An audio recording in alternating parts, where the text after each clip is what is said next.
If you've ever thought to yourself, I'd rather just read about this than actually do it, you're not alone. The Enneagram 5 newsletter exists to help you move from knowing to experiencing. Every Saturday, you'll get insights designed to help fives grow without overwhelm. Sign up for free today at enneagram5.com/newsletter or visit the link in the description. Now on to the show.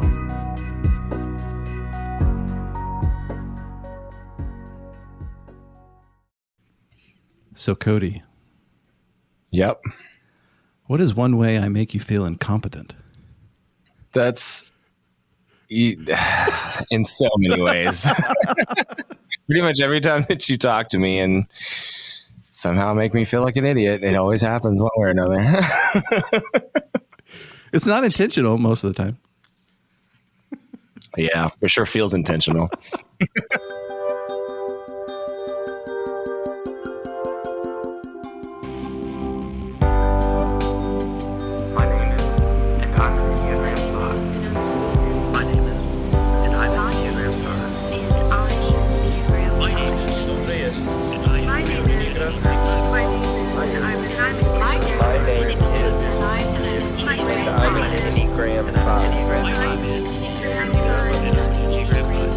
And I'm an Enneagram 5. All right. Well, welcome to Incompetence, everyone.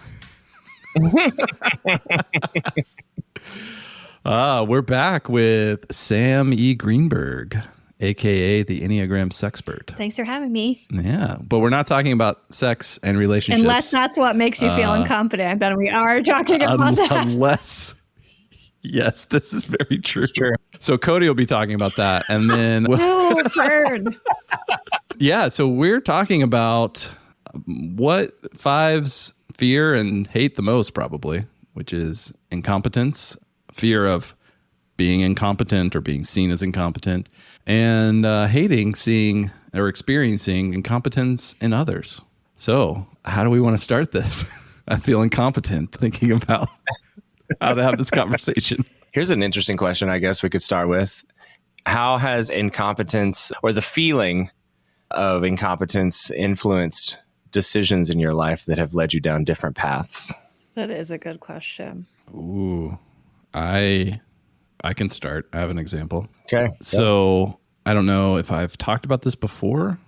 I can't remember on the show. But before I really went down the tech path in my career, I was into documentary filmmaking, and I was working at the time for a nonprofit. It was my first job out of college.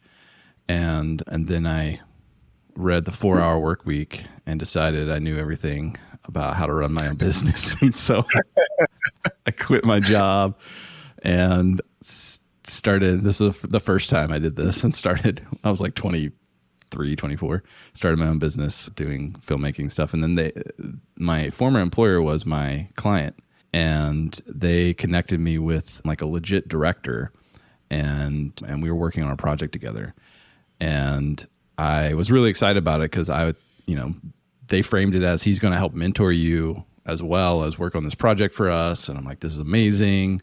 I'm going to be a real filmmaker. And we did this whole project and like flew out to Oregon to do this filming. And then I was supposed to edit it. And I had no idea what I was doing. And I had no idea how to work with him because I would think I was doing what he asked, and then I would not get any responses. And then it was just this really weird sort of interaction, but I was clearly not doing what he expected of me.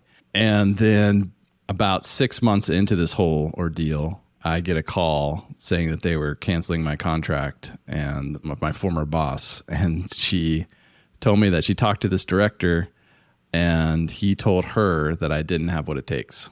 And then I completely gave up filmmaking and took a completely different path in my career and got into tech and got into coding and then got into product management. And now I'm, doing all that stuff. But I recently started doing filmmaking again a little bit because I helped Cody make a video for his Kickstarter. Oh, nice.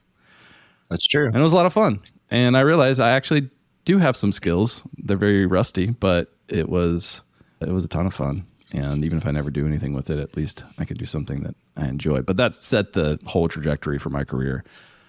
Yeah, because I felt there are a few things that'll make you feel more incompetent than being told by the person that you look up to most and the thing you're trying to do that you don't have what it takes to do it. Yeah, that's a crippling phrase for a 5. Jeez. What about you, Sam? I don't know if this to me exactly answers your question, but a couple things come to mind. One is that I basically felt incompetent every job that I had until I started doing my own research and working on my own. And it wasn't even that I didn't have the skills to do the jobs. I did have them, but like I felt incompetent as a human person, like trying to pretend I'm regular and could go to an office and be regular. Like I just didn't know how to do it. And I felt incompetent at like fitting in, basically. And then now, since I work for myself and never have to see people, I feel much better.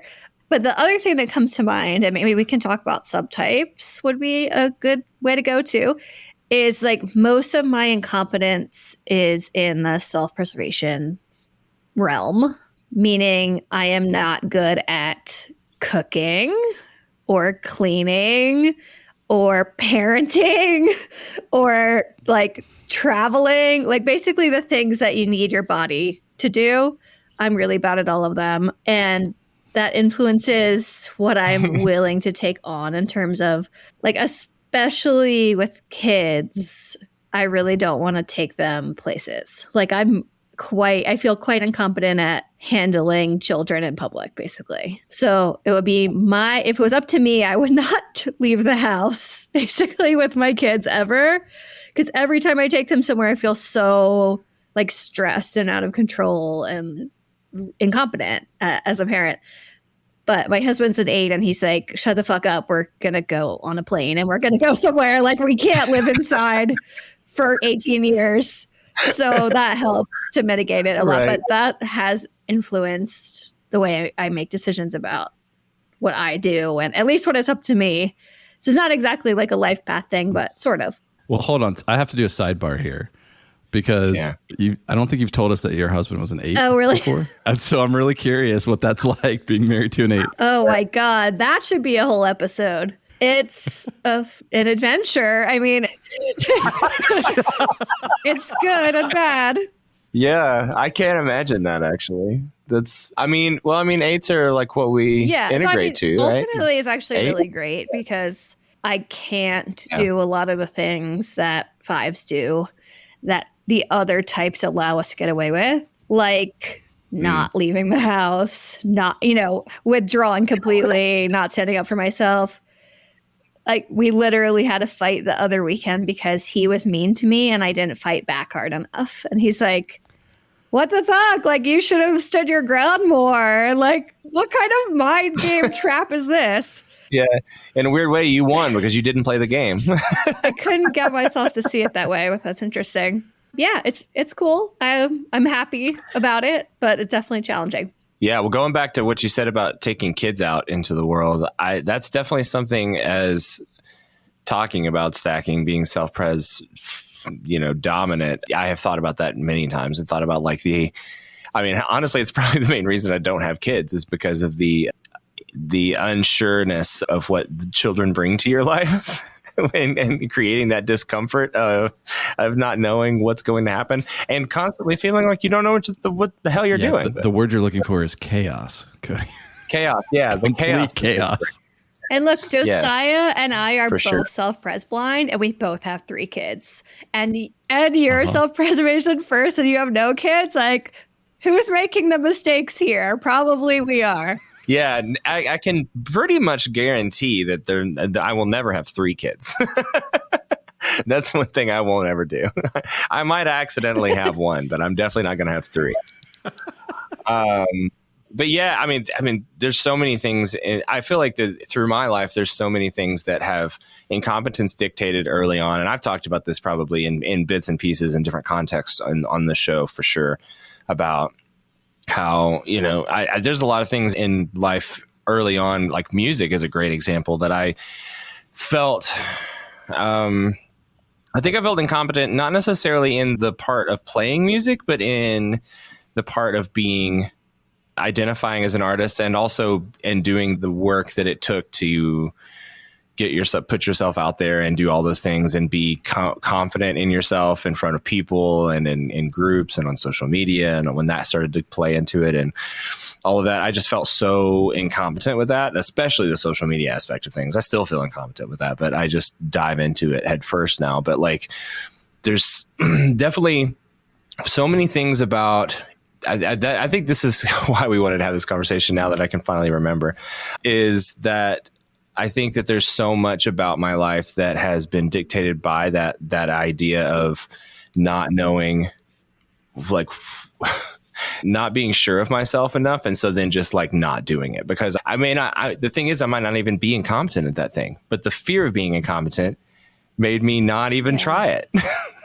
And so that was a lot of my first half of my life thus far, I think. And so it's definitely dictated my life, and my 20s for sure was influenced by the fear of incompetence and also the anger of how incompetence and other people made me feel. And I never wanted to do that to myself or anyone else.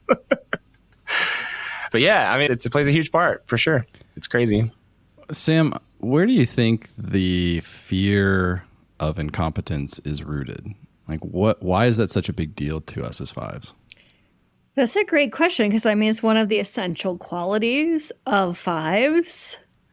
I think it has to do with this basic idea that if we're experts, if we're knowledgeable, if we're competent, then we have some kind of place in the world, even if we've always felt like we're like outsiders looking in every other way. It's like, okay, well, if I'm competent, at least people will need my expertise, or I can play the role of that knowledgeable expert person.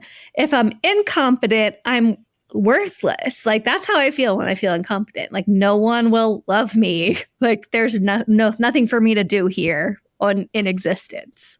And you can see this with fives who are like less healthy, or as they age and they're kind of becoming less relevant, they get this like scrambly feel to them of they're like so desperate to be seen as competent or helpful or useful in the ways that fives are. And they're becoming less so, and how much is like tearing them apart. It's actually like really troubling to observe. Yeah. Yeah, my dad's getting older, and there's a little bit of that in his life. I feel like sometimes this aimlessness that it tend to plague. I think that, and it's like you almost want to like. I've seen him and other people that are probably fives that are older, like just kind of shut down and not do anything because of them not being able to do something that they're probably feeling good at. I think that's definitely, I want to know, it's always weird to me. I mean, this is like maybe the age old question of the Enneagram and how it's even possible that we all have these things in common. But it's weird to me that we all can probably relate to this in such a deep, like visceral core level of incompetence, and how it like goes down that deep, right, to belonging and worthiness of love. I don't know how that's possible. Like that's something that just seems strange for all fives to be having in common. You know what I mean? The things that defines what a five is, I guess. I mean, it is strange, but it's like the basic fear of being useless, helpless, or incapable, and then like the basic desire of being capable and competent. That's what makes us fives. Essentially, I mean, there's other things too, but it is strange to think that's what tying us all together. Yeah, that's super strange. So, Sam, you touched on a little bit how the fear of incompetence shows up for the self-pres subtype, but I'm curious about the other subtypes and how this shows up in different ways for each of us. Right. So here's my theory. So within each of, well, I'll do like a quick reminder for people about what stacking is, but we each have the dominant instinct, which is the one that comes most naturally, and we kind of leak a lot of energy to it. And then we have a repressed instinct, which is the one that comes least naturally, and we're not giving enough energy to it. And then there's one in the middle. So we three all have different dominant instincts, which makes us a good, fun podcast team. But my sense is that fives feel much more competent in the area of their dominant instinct. So I'm a sexual dominant. I've always, my entire life, felt very competent at dating, at relationships, at sexuality, at like passionate connection with people. And then the second instinct, I think we learn, more over time how to be competent in that area. And then the repressed one, like I was saying before, is probably the one where we feel most incompetent, or we are actually objectively the most incompetent. So for me, that's self-preservation, because I'm self-preservation repressed or self-preservation blind. That means that comes least naturally to me. That's why I'm not good at self-preservation type things like making my house make sense or organizing or cooking and all the things I mentioned. So I think that applies across the board. It probably applies to every type, but it's fives that are going to be most bothered by the incompetence. Like there's plenty of types that are going to have their repressed instinct and be like, oh, who cares? Like, I'm just not good at that. I'll just not worry about it. So for Cody, you hinted at this when you were saying like, I've always been terrible at the social media stuff and felt really incompetent in that arena. Of course, we're five, so we're all shy and there's that. But social media, your social repressed, it's like the whole social arena. What do people think of me? Like, what's my role in society? What's my role in the group? That would be the area that you would feel more incompetent, according to this theory that I'm making up on the spot, by the way. Yeah. Well, I would take that even further and say that I feel incompetent when talking about social media, I feel incompetent at trying to figure out how to hack the system to figure out how to make myself at least appear socially like creating quality social content for social media and things like it. It's all about the algorithm and the analytics of it. It's like very five in that regard. It's not even just the social aspect. It's how to hack the social aspect of it. But yeah, in completely theory, a social right. repressed person would also feel really out of place or really incompetent when it comes to like expressing lots of compassion and empathy for people that you don't consider like your close confidants. Like that would not come easily. And if you were expected to do that, you would be feeling like you are incompetent at it. I don't know if that resonates. It definitely does. And I was actually thinking about this. It's funny because when you were talking about like say everybody saying that you've always felt really competent at like relationships and dating and things like that, and there were aspects of like relationships that I felt really competent at, and I was like the inner workings of the empathy and putting myself in other people's shoes or being able to try to like intuit other people's like needs and things like that. I'm just completely I might as well just have a blindfold on. I cannot see at all. I can't see anything about anybody else's needs. And because self-pres, my needs are always first. So I'm more preoccupied with making sure that I'm comfortable and that I have all the things that I need. And even still, don't feed myself, don't do all these things. It's just, but I do tend to completely stay blind to other people's like certain things about them that, it's like in relationships, like Madison always is it's like having to remind me that she exists in the same place that I do. And I think that's probably more, maybe like, sounds like what you're saying is it's probably more on the social side than, than the sexual side in that particular regard. And that would be any social blind of any type would have those struggles. But I mean, if you're dealing with Madison being like, why are you once again forgetting I exist? And you're having these thoughts of like, why am I doing that? Like, why am I incompetent at this? Like, why can't I learn this? That would be more five specific. Yeah. Yeah, that's true. I do care that I don't see it. And I try, but it, just doesn't happen a lot. I want to make sure that everyone's clear on the stackings if they haven't listened or if they don't remember from the subtypes episode. So Sam is sexual, social, self-pres. And then Cody is self-pres, sexual, social. And then I am social, sexual, self-pres. And so... Did you write that down? Hopefully you wrote that down, listener. Yeah.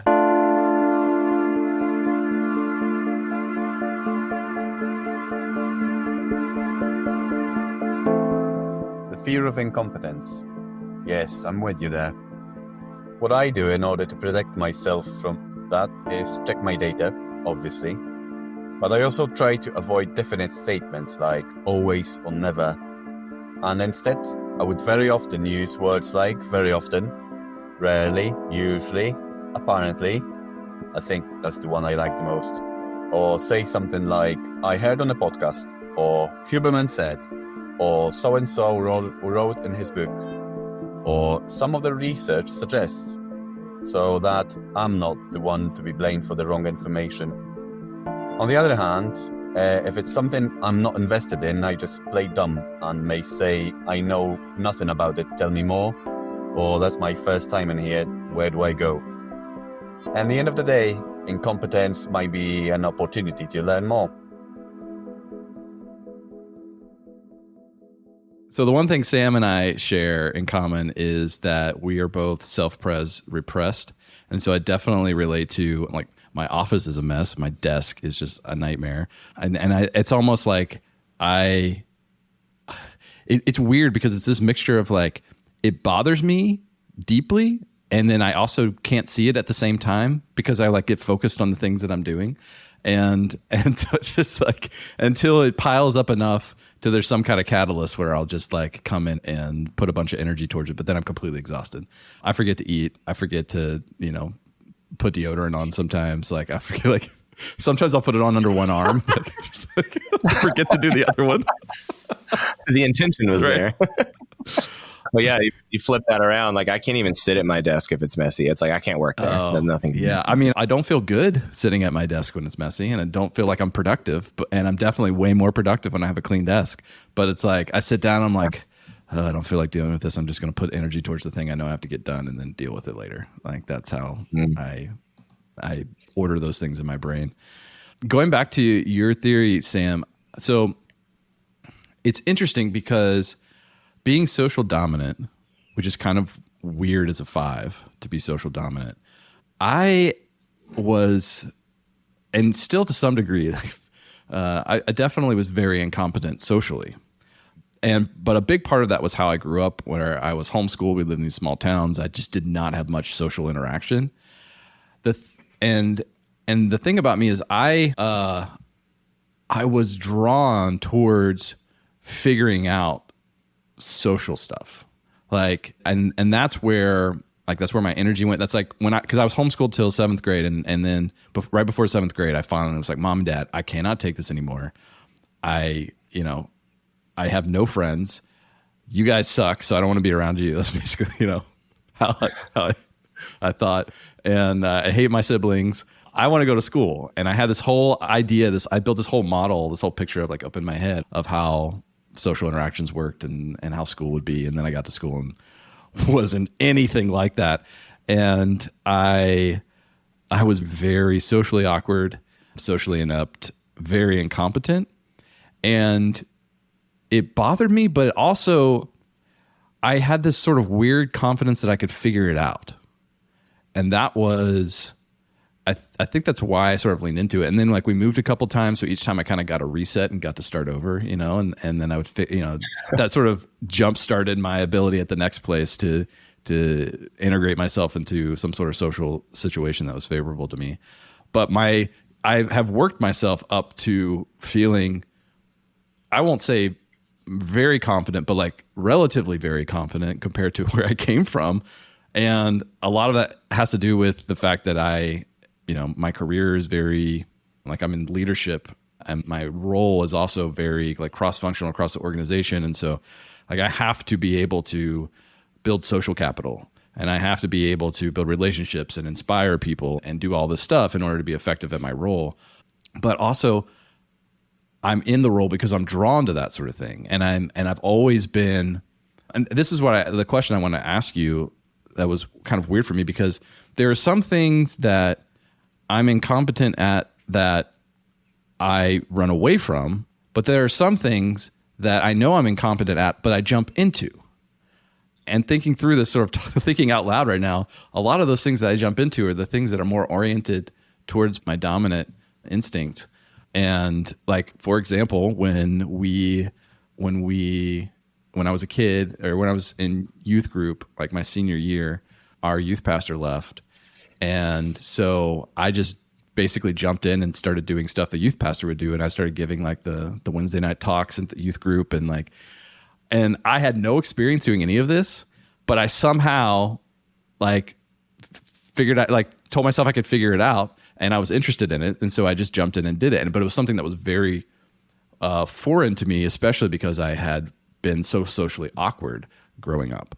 And so I don't know. I feel like I'm rambling here, but like, is there anything, does this fit kind of in the theory that you have? I think you've augmented the theory. So now that I'm thinking about it, same, like when I first started dating or having like any kind of romantic and like entanglements, I was so shy and isolated that I was very awkward too.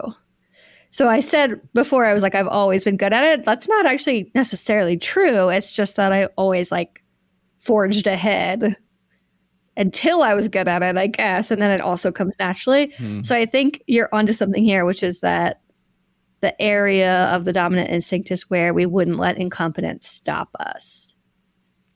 Ooh. Yeah.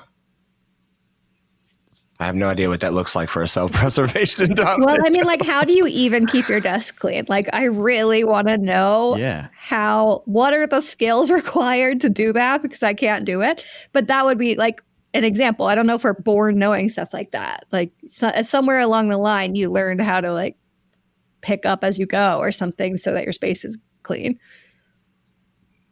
My dad was self-pres dominant, and his dad was probably self-pres dominant. I think it's because I grew up with my dad, like his garage, everything had a home. Everything always has a home. It was like drilled into my brain. Everything always had a home.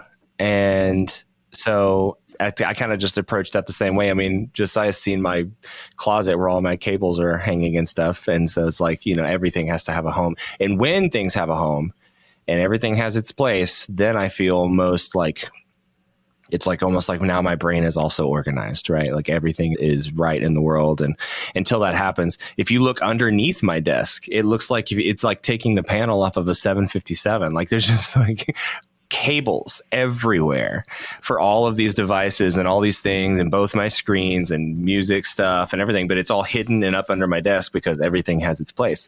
And I spend hours just doing that, and so that's just, organizing things is oddly one of those like therapeutic things that I really love to do. Oh, it's the opposite for me. It's like having something and trying to figure out what each thing's place is so tedious and exhausting to me. That's why I don't put stuff away. Like Amy will probably attest to this. Like when there are clear places for things to go, I have no problem like keeping things put away. But it's when we're in a situation where, especially like right now, the house that we're in it's too small for us, and there's really not good storage, and so we just don't have like good places to put most things. And so if I don't know where to put it, then I don't want to put the effort, like expend the energy to try to figure out where to put it. And that's why things end up staying the way that they are. Oh my God. I'm realizing this like in real time, by the way. Yeah. Well, now I'm also, I guess me too, because I'm also thinking that probably is what fuels my passion for like any job I've ever been in, any situation. I'm always trying to find like the most efficient process to do things. And it's because it's actually organization fueled. It's just like, if everything is organized, then we all will be more efficient. That's not necessarily true for everybody, but it is for me. And so that's like where when I go to a new job, like that's my place on the team a lot of the time. And it is like, that's what I gravitate that's so towards. Interesting, because when I approach, like I'm always looking for, systems to make everything more efficient, but I always start with, what is the narrative? What is the big picture that will rally everyone around this idea and get everyone motivated so that I don't have to do the work? All right. Right. Right. And then here's the framework and here's the motivation. And now you all go do these things. So different. I'm suddenly seeing the blueprint for how this podcast just came together. You're like, what would be great is if we did a podcast. You know who should do it? Cody. Well, I guess you're good at your job. And so am I. That's so interesting. And I think what I bring to my career is like, I'm going to take these like passion and intensity and then make it like academic and nerdy and like, official and scientific, but I'm actually just integrating the sexual instinct into science. And that's what I love to do. But that's like 3 completely different approaches. Yeah. So you just so how does that show up for you then, like taking the passion and putting it into science? Basically, I can't motivate to do any academic work unless I'm super passionate about it. And I guess that's something a lot of people say, but functionally, that's not how everyone is. Like a lot of people can get work done that they're not extremely passionate about. And right now I'm supposed to be writing a book chapter and it's a very boring topic. And like, I have like 2 paragraphs done and I can't motivate and it's horrible. Because what like lights me up is to bring this juiciness of life in a way that people can interpret it and trust it. But it's all sexual instinct motivated. Yeah, I relate to you on that actually in many ways. I mean, it's the whole reason I'm a musician, writer. And it's also why I was terrible at school and most jobs I've been in. Yeah. Because I wasn't passionate about them and I hated them. So I won't be there. It's like, this is a waste of time. This isn't what I want to do. So it's not worth doing. It's interesting. So we haven't talked at all yet about incompetence in other people. We're talking about jobs, which is a nice segue. Which is like probably should be like a full half of this episode, because the thing that's so funny about Fives is that we are absolutely enraged by incompetence in others. Even if we are incompetent ourselves, like that doesn't matter. Like the deep hypocrisy of that doesn't matter. There's nothing like more triggering than incompetence in others. So maybe we could talk about that. Well, and there are flavors of that are more triggering than others. Like for me, I think let's look at like in the career setting. I've come across people who think they can do everyone's job better than those people can. Oh, micromanaging. Including me. No, not even that. Just like making comments or asking questions in a way that is accusatory. Sure. And is like, if you had asked me, I would have done it this way and this would have been the right way to do it, right? Like that sort of. Mm-hmm. And without fail, those people, it's like, I know my job and I know you, and I know you have no idea all of what goes into my job. And I know that you would be terrible at it if you were in this role. There's a reason why you're in that role and not this role, right? And it drives me fucking bananas because I can't, and most of the time, like you can't do anything about it other than like, why don't you try this role for a little bit and just see how great you are at it? Yeah, like what's that plan? Could you send that to me by Monday? Yeah, I have a really good example of this actually. It was my last job that I was in. It was, God, I hope one of them's listening to this episode. It's like I always say so many times, I wish that, so-and-so isn't listening. I hope that they're listening. My last job that I was just in was by far the worst job I've ever been in.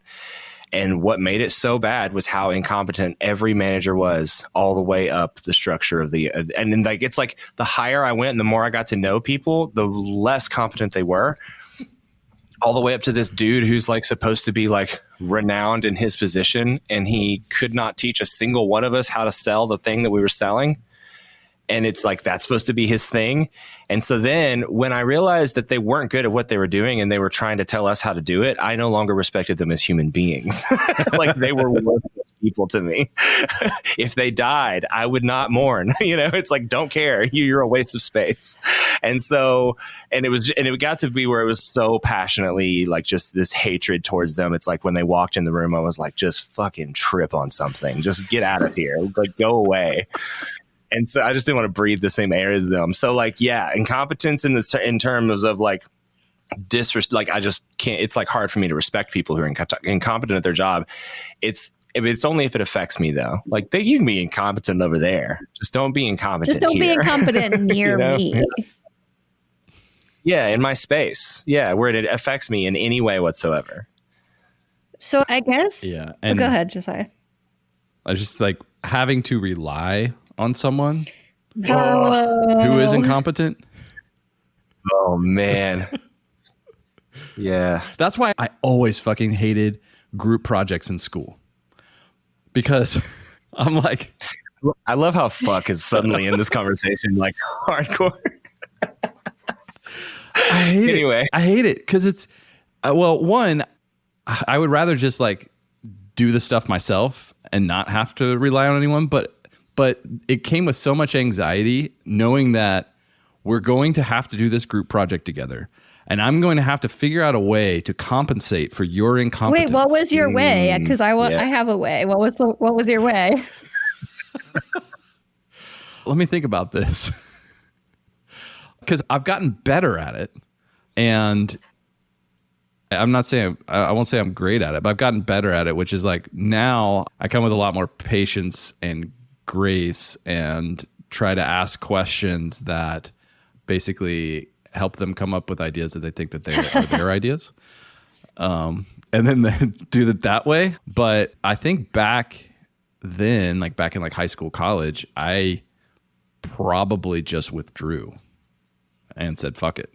Yeah. Because I'm like, this isn't worth the effort. So why bother? And I just took whatever grade came with it. I was like, I'll make it up in my test scores and my papers.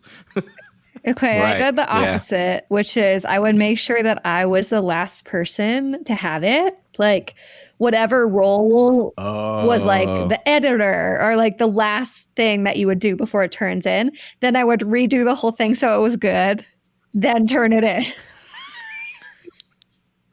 Yeah, that was way too much It was work. a lot of work, but effective. Yeah, then you're just treating it like it's your well, for sure. the team member. But everyone in every group I ever was in was fine with it. So Yeah, that makes sense. But yeah, I'm so glad I'm not in a Go ahead. normal like workplace anymore. And I'm so sorry that you are, because that's where you encounter this the most, I feel like. Yeah, definitely true. Well, and my last job also was like forcing us to go into the office. And that was the first time that I've been in an office since I lived in Nashville like 7 years ago. And so, and that made me hate them even more because we really had no reason to be there except for because they were like, well, then we can all be in the same office. And I was like, I don't want to be in the same office with you. So then it was and I made that very clear. And because we had some people that were remote and I was like, why do they get to be remote and we're not? Why don't we have the option? He was like, well, they have certain benefits that you don't. And then you have certain benefits they don't. And I was like, what are our benefits? And he goes, well, like we have like breakfast on Thursday given to you. And like, we get to all be in the same room and work together. And I was like, none of those things are benefits to me. So I told him. And he just looked at me, didn't know what to do with that statement. Everybody kind of looked at me shocked, like I said it out loud. Oh, and I also, oh my God, I have a really great work story in my current job regarding incompetence. But this is also more on a conversation, probably a little bit. This is going to like allude to another episode that we're going to all do together, which is that I think because I'm a little on the spectrum, like there's certain things that I just can't not say. And even like in my brain, my inner monologue is saying, Cody, shut the fuck up. Like, stop talking. Like you're digging a hole right now. And I can't stop. And a good example of this, anytime incompetence is a part of the situation, I passionately can't stop talking. I'm a train with no brakes heading towards a cliff, And so I was in the office the other day, happened to be that both warehouse managers are in the room and they got on the conversation of like complaining about something with drivers or something. And for context, for people who don't know, I work back in the alcohol industry and I work for an alcohol distributor. So, and I was referring to, I brought up, I was like, and like there was no real segue into this. I just started talking about it and said, there's this guy that works here that when I first started here, I was shocked he still worked here because of how terrible he is at his job. And they were like, what do you mean? I was like, when I was a buyer on the other end at one of my accounts, and when I was working at a store, I made sure that he never came back to the store because of how bad of the job he did. And he and they were like, well, and then they figured out really quickly who it was. And they were like trying to like stick up for him and all this stuff. And I could not stop talking. I should have just let it happen. I'm like, yeah, you're right. It's probably just me. But no, I had to keep going and prove how incompetent he was. And they were like, well, he means well and he's a good person. And I was like, yeah, well, I mean, he made all the women uncomfortable in our place too. So I don't know how good of a person he is either. And Cody, stop talking. And this was all because of my beyond hatred of this person because of his incompetence. He broke things. He never did anything that we'd asked him to do. He never showed up on time. There were so many things that he did that I just despised. And now I work with him. Also a bit socially repressed incompetence coming out of alienate your entire social group at work by saying all these things. Yeah, for sure. And I literally, it's so funny because I was talking to one of my somebody else on my team about this. And I was telling him, I was like, I could not stop talking. And he was just he was laughing and giving me a hard time and we were talking about me being on the spectrum. And and he was just like, yeah. So what'd you do after that? And I was like, well, anyway, I got to go, guys. I'll see you later. It's like, Cody, exit the situation. The door is right there. So yeah, it was real bad. But I do that kind of stuff more than I would like to. I try to keep my mouth shut. I really do. But if it gets bad enough, I'm just going to call you out on your bullshit of whatever this facade is that you have in life that you're calling professionalism and expertise. Tell us how you really feel there, Cody. Right.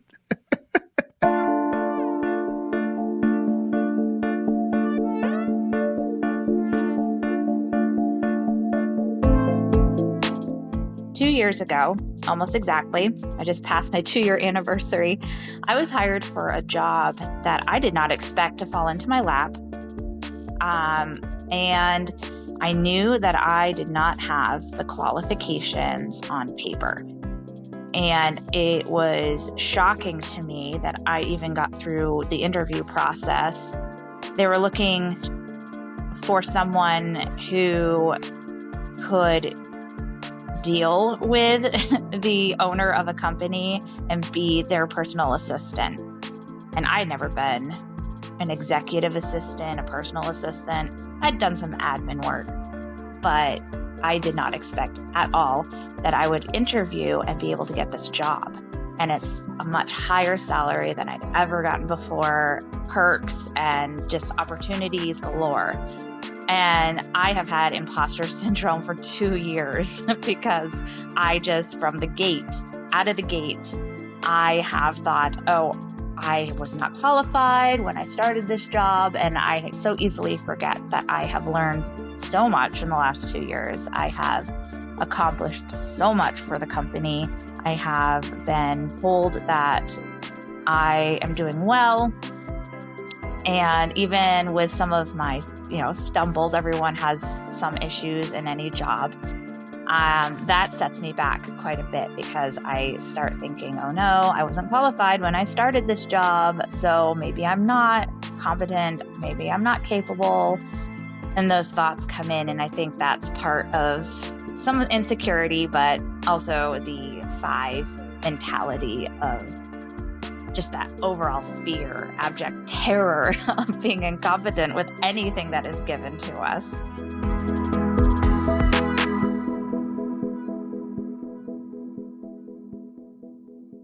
There's someone who's smarter in psychology than I am could probably tell me this, but there's the idea that the things that trigger you are the thing, in other people, are the things that you hate most about yourself. Yes, that's called projection. There you go. Projection. So that's absolutely true. And it's one of the most annoying things that is true, because you just want to hate people. You don't want it to be about you. And it always is about you. So essentially anything that bothers you in someone is because you do it and you're in denial about it, or you want to do it and can't do it, or you feel annoyed that they feel entitled to do it and you feel so it's always about you. That's called projection. So for sure, the thing about 5s having this deep trigger of incompetence in others is because we hate it in ourselves. I mean, the simple example of projection is like you'll see people who have a bad body image will like judge other people's bodies. Mm. So if you ever meet someone who's like, oh, they're so fat, they're whatever, it's like they hate their own body. That's why they're doing that. And that's universally true. So that is a good point. And it sucks because we just want to be mad about it and not have to do our inner work. That doesn't make them not incompetent. That's true. Cody's like, no, I will persist at Enneagram. I mean, that doesn't invalidate my opinion of their incompetence. Like, sure? I did want to say something about that too. So that doesn't mean the person that you have a problem with like isn't an asshole or whatever. It's just that's not. A lot of people wouldn't have a problem with them being an asshole that you have. It's like, yes, they may be really an asshole, but you're the one who's bothered by it. So like we see this with each type. Each type has their things that are really triggering and has other types that are really triggering to them. And like other types don't find that behavior a problem. So like an example of this is I have a good friend who's a 9. He's really triggered by 3s. They're like showiness and they're always caring about their achievements more than you. And like, I see that stuff in 3s, but I don't care. Like, that's just fine. Be like that. No problem. Like that. It's true that they're like that, but it's not triggering me specifically. So it's true that there's incompetence in the things that are bothering us, but other types aren't going to be so upset about it. Okay, Sam. So what do we do about incompetence? Obviously, we can't get rid of it. As nice as that would be to like rid the world of incompetence, that would be wonderful. But man, don't tease me with a good time. So how do we respond and how do we grow in a way that helps us deal with incompetence better? Yeah, we are not changing it in other people. That can't be done. I mean, we can't change anyone. But I think if we work on changing ourselves and our perception of it, that would help a lot. So what's interesting is there's a self-fulfilling prophecy within each type. And kind of a scary one. And the one for 5s is that we're so afraid of becoming incompetent that we become incompetent. And the way that happens is we're so afraid of becoming incompetent, we avoid everything we're bad at. We never learn how to do it. And then like life goes on. And then we're older and there's like entire swaths of existence that we have no idea how to function. And it becomes more and more of a problem. And like, if you know older 5s, like we hinted at earlier, they can seem really incompetent in like key, very important areas. And in fact, they usually seem like they're competent at like one specific thing and almost nothing else. And I do not want to become like this. Like it scares me. So I think when you said like, what do we do? I don't like this answer, but I think it is the answer. It's like essentially about exposure therapy. We have to do shit that we hate repeatedly, like all the time, forever. Oh. Well, on that bright note.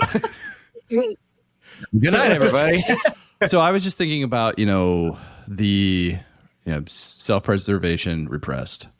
And the way that shows up for me in other ways too is like we've talked about before, like self-care, anything that has to do with my body. And like, I don't like exercising.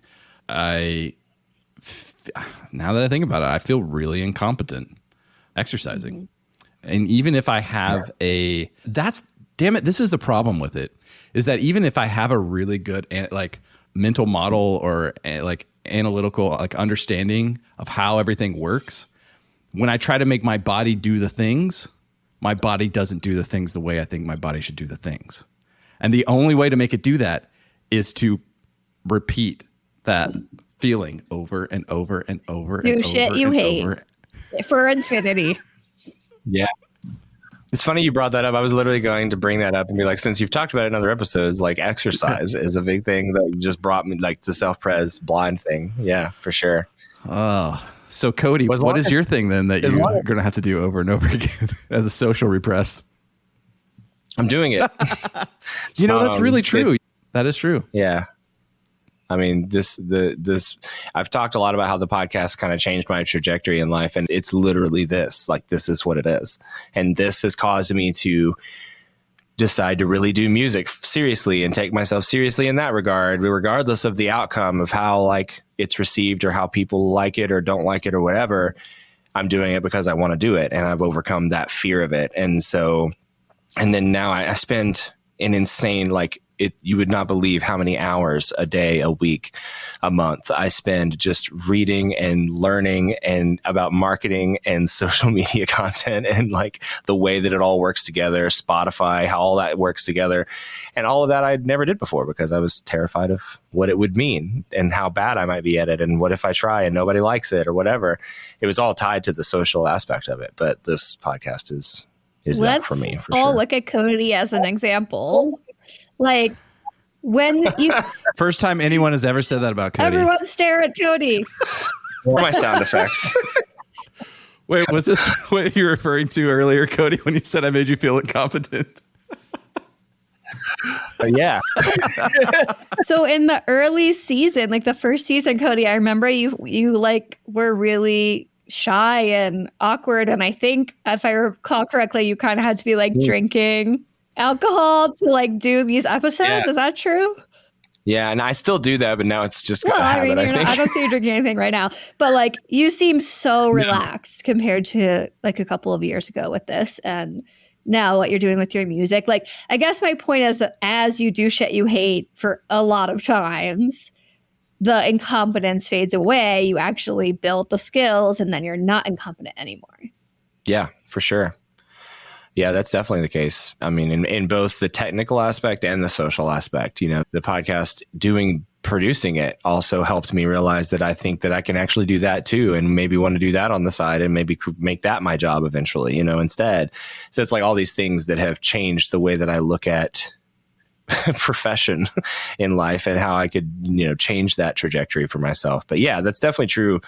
Going back and listening to the first season for me is painful because I can hear it. I can hear because we didn't know anybody was going to listen to that first season. And that's part of why I did the first episode, because I was like, Josiah kept reassuring me, maybe no one will listen.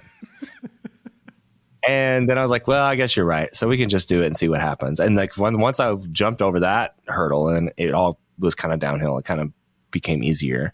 And now I know that people do listen to it. And if I think about it too long, it still bothers me, but I just get over it. So, Sam,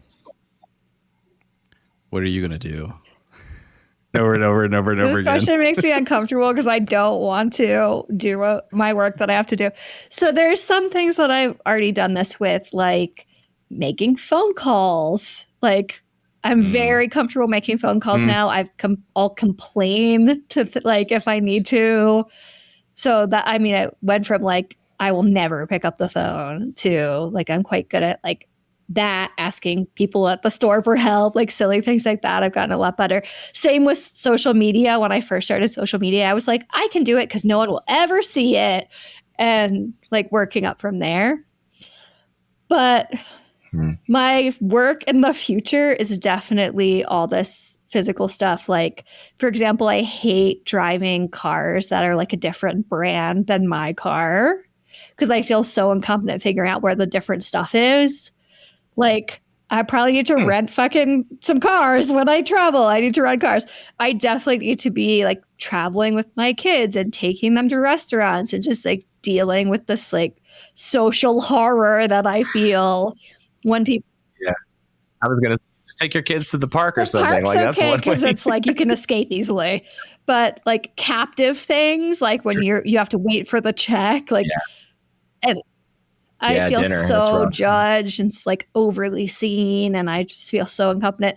Like that stuff, traveling, and then I think like even moving, like all the things that people would be like, oh, it's too much of a bother because with kids it's too hard. Like I need to be doing all those things. Yeah. I can't imagine.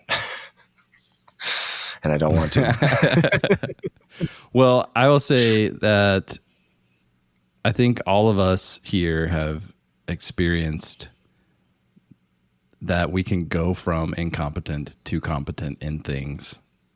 And so, and in that we gain confidence that we can do that in more things. And so I'm encouraged by this conversation. This was a lot of fun.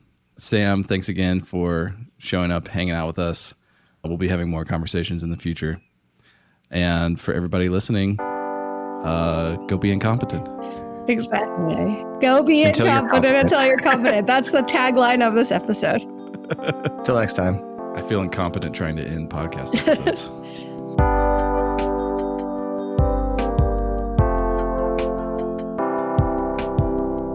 Hey, it's Josiah, and I wanted to say thank you for listening to this episode.